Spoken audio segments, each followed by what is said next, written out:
What's up, my friend? Donnie Baker here with the LPR Sound Foundation. Got something pretty cool for you today. I'm gonna share with you a quick way to get around showing and hiding your tracks. Now, this comes in really handy when you're dealing with a big session, or a big recording session, or even a big mixing session. This actually comes from a group coaching call we had a few weeks ago. So if you're ready to go take a look at this, let's go.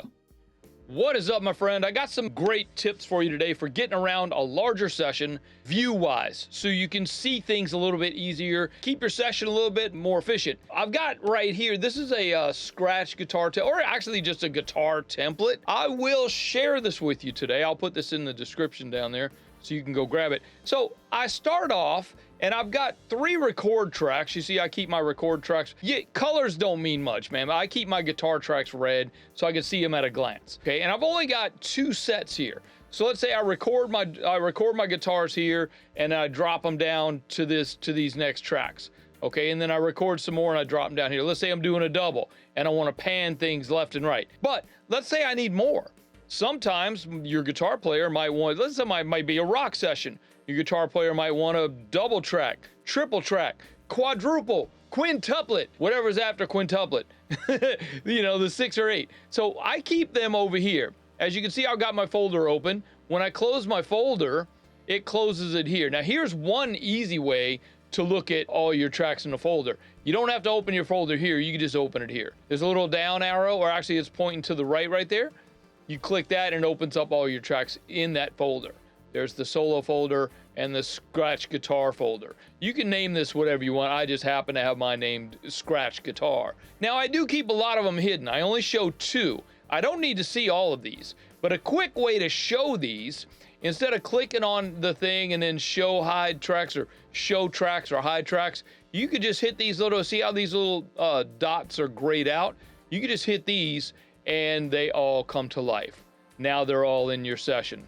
I have 8. If you need more than 8, you can certainly make more. And I do have them grouped. So let's say I want a solo group 5. I don't keep my mutes on the groups because I want to keep my DI muted. I don't need to hear my DI, but I do want to hear both my microphones. Now, you're asking yourself, why do you have 2 microphones?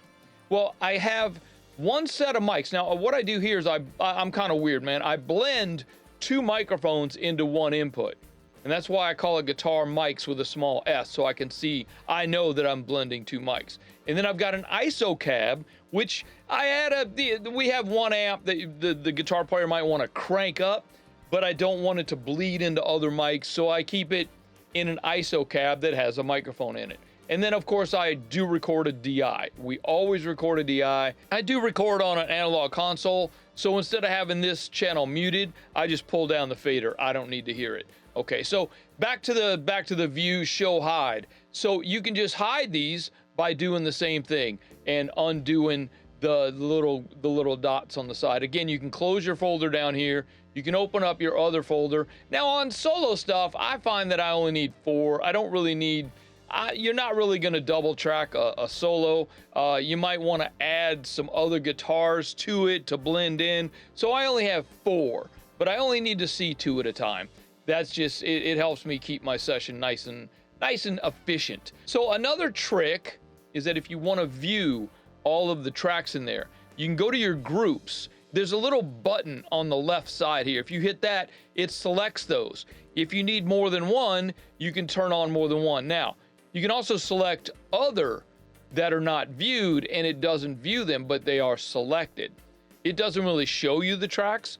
You have to go up here and show the tracks if you want to show the tracks. But a quick way to find your tracks in your groups is just to select the little button off to the side of it. Now, if you want to see all your tracks, you can just hit the all tracks button, and it does open up. It shows you all of your tracks that you have open. So to get out of that, you just hit option, and it goes back to 1. So there you go. Hopefully this is helpful. Let me know in the comments down below if this is something that is going to help you get around your session quicker. And like I said earlier, I am going to share this template with you. I think, you can always alter your templates. Make sure you save it back as a template, so next time you need it, it's in your template folder. So when you go we've talked about this before, you go make a new session, you can go grab a template and find out where they are, put them in different categories, that kind of thing. Just grab one. There you go. All right, man. Have a great day. We'll talk to you on the next one. Hey, hopefully you got something out of that, man. This is, like I said earlier, this is from a group coaching call. I am going to share this template with you. This is a pretty cool template. It's set up for recording scratch guitars or even guitars in a session. So, if you need to record your guitars, boom, you're ready to go. You got multi-tracks, you got multi-stacks of tracks. If you're doing a big rock session, it is pretty awesome. I'll put the link to the template in the description. You guys go grab it. So we'll see you on the next podcast when I probably have more Pro Tools tips for you. We'll see you on the next one. My name is Donnie Baker. I am out of here.